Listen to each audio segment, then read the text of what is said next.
Hey everyone, good morning from chilly Colorado. It's a balmy 10 degrees today. I got some bad news. So for those of you who've been following me for a bit, you know that over the summer I recorded a video of the 5 technologies that I was most hopeful one for. The issue we're facing is that we're entering into a period of extreme capital dearth and a shortage of people in their 20s and their 30s. Well, the people in their 20s and their 30s are the folks who get together and imagine the future and develop the technology, and a lot of cheap capital is required to bring it to mass manufacture. And without those two factors, the pace of technological change that we've been used to seeing these last 20, 25 years is going to slow considerably. And that's before you consider any sort of general dislocations because of demographic aging or droughts of consumption or breakdowns in globalization. So the pace is going to slow incredibly. And the question is, which technologies are kind of already at the hump, where they're just right on the edge of mass manufacture and mass application. And one of the technologies that I identified was something called small modular nuclear reactors. The idea is you have a reactor that's small enough to fit on the back of a semi-trailer, and you can just plug it into any other power system. So if you've got a coal plant, for example, that you are looking to decommission, you can pull one of these in, or two of these based on the size, up to 10, and just plug them in and they're good to go.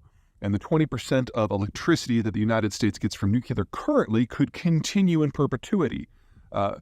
Well, over the course of the last couple of weeks, the companies that were involved in building the prototype have abandoned the project. They say the numbers no longer make sense. They could get enough sponsors. So if this technology is going to continue, it's going to continue at a later time with different players in an environment of even sharper limitations on technological development and capital availability, which means it's probably not going to happen this decade at all. Which means the 20% of the electrical grid that is supplied by nuclear right now is going to fade away, because with a couple of exceptions, all of those reactors are older than I am, and I turn 50 very, very soon. So not only do we need to massively increase the amount of power generation we have to double the size of the industrial plant as the Chinese break apart, and we need even more power in order to do the green transition and maybe move to a more electric future, we also have to replace 20% of our total energy supply, which is at the moment all base load, which is something that wind and solar can't come up with or can't work with because they're too intermittent. So we just saw our overall challenge for the next decade become inordinately more difficult unless, of course, someone picks up this technology very, very soon. Sorry. All right, bye.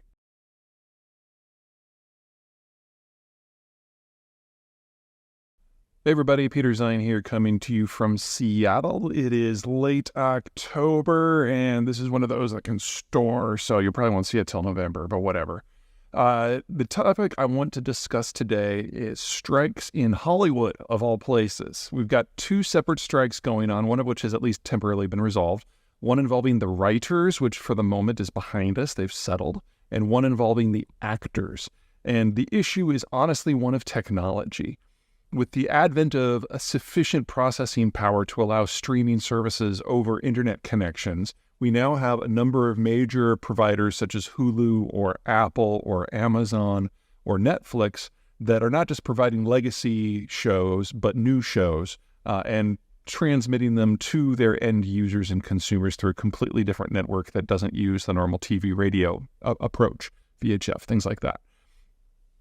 This means different models. It used to be that all the income came pretty much from advertising, and now there are different ways to do it with, say, a per-month subscription charge. You're going to see more and more and more in this going forward, so we have to split it in those 2 factions. So first, the labor that deals with the screenwriting, and then the labor that deals with the acting. So screenwriters.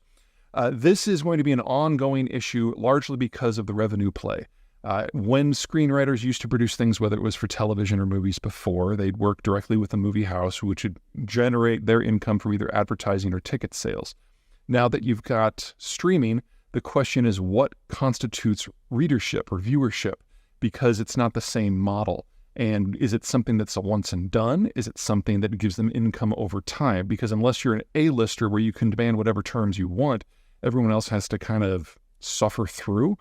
And for the writing, the rise of AI is providing more and more support for people who are particularly creative and leaving everyone else by the curb.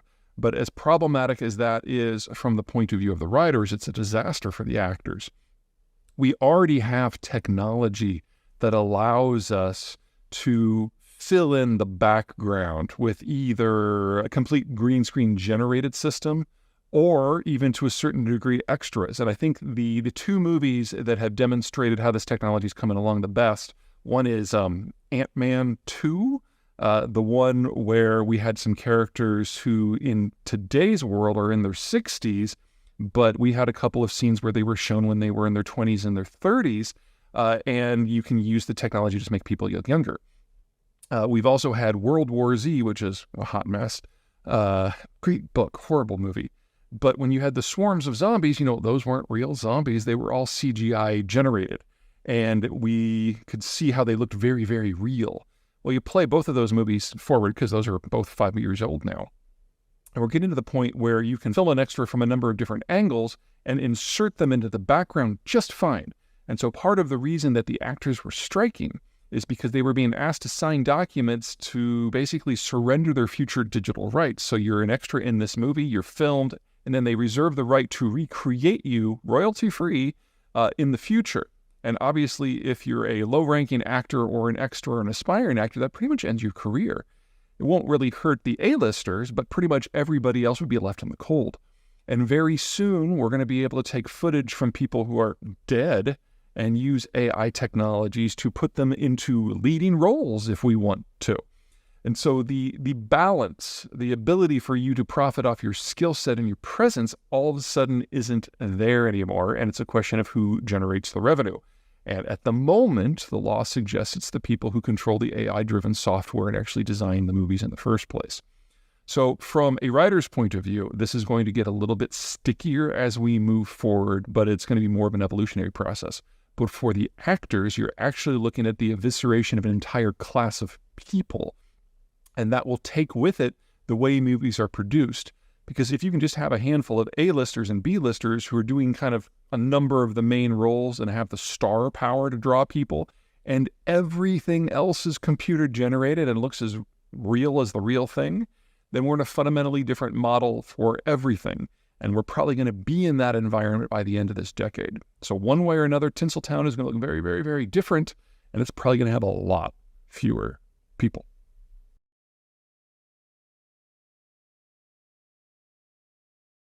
Everybody, Peter Zeihan here, coming to you from central Colorado, about 12,500 feet, just below a fairly sizable snowfield on a mountain I was climbing.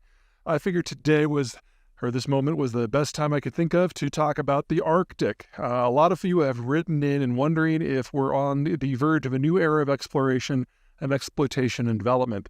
Can't rule it out, but a couple things to keep in mind. Number one, the Arctic is, for the most part, completely unpopulated. And so even if you have a wonderful mineral resource, you then have to go into tundra in order to build roads or ports or airstrips.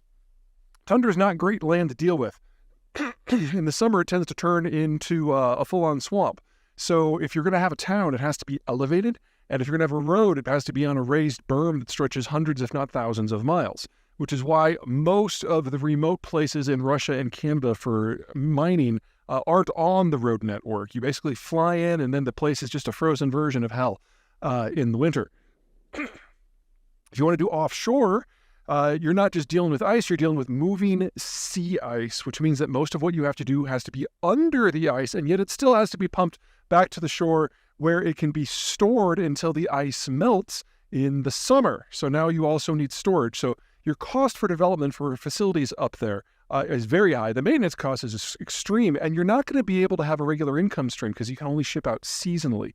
Then there's the problem that where there are populations on the or above the Arctic Circle are very, very limited.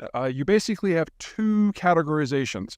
The first is you've got the Russians, because during the Soviet period, the Soviets saw the entire Arctic zone as a zone for national security, and even though it made no economic sense, they settled people up there to the tune of a few million. Now, the vast majority of those people have found ways to get back to warmer climes, but there are still places like Murmansk and Norilsk that are way up there. The thing is, no one is going to sink the capital and technology that is necessary to develop the Russian Arctic. Exxon was doing a little bit on this in places like Murmansk and Vendré. I'm sure I mispronounced that. Sorry, Russians. and the Yamal Peninsula. But in the aftermath of the Ukraine war, that money's gone away. And there aren't a lot of companies on the planet that have any sort of experience in dealing with this sort of thing. The Russians do have some limited skills. Obviously, they've got plenty of experience. The problem is that the gutting of the Russian demographic structure is well underway, and the youngest people who were trained in the Soviet period with the full suite of technical skills necessary to do things like this, they're in their early 60s now. There just aren't enough people out there to do it, and the Russians have never had the capital to do it in any sort of scale. The other classification are places where the normal rules of the Arctic do not apply. There are a couple of places in the poles where warm water currents wash up against the coastline of the continent and make it a zone that is ice-free year-round. And the one that matters there the most is the North Atlantic drift going up to northwestern Europe. So the entirety of the Norwegian coast is ice-free year-round. And that's one of the reasons why Norway has become one of the world's preeminent energy powers, because they can go into the offshore oil and natural gas zones and produce year-round. They still have to deal with the depth. They still have to deal with offshore. They still have to deal with relatively light population densities. They still have to deal with storms. But at least they don't have to deal with moving sea ice. And as a first world country, they have capital access that the Russians simply can't match. The thing, however, though, is it's already ice-free. If you want anything more than what you've got right now, you've got to wait for the pole to melt out. And I have not seen a single estimate that suggests that the Arctic Ocean will be ice-free in the winter before the end of the century. Remember, the problem isn't just ice. It's seasonal ice that moves. And then the other issue is if you're not after resources, you might be after transport. The idea that you can ship things from Europe to East Asia back and forth much more easily than you can going the southern route through Suez or around Africa and India. Well, technically, there might be something to that. But again, seasonal sea ice, you have to wait for the place to be ice-free. Otherwise, all the aids to navigation have to be redropped and recharted every single season. So again, seasonal route. And even if you're relying on an icebreaker, that icebreaker is going to be Russian. And in the current environment, there aren't a lot of people who want to rely upon the Russians for safety in times when there's distress, because for several thousand miles of empty trackless ocean and ice, there is no one else you can call.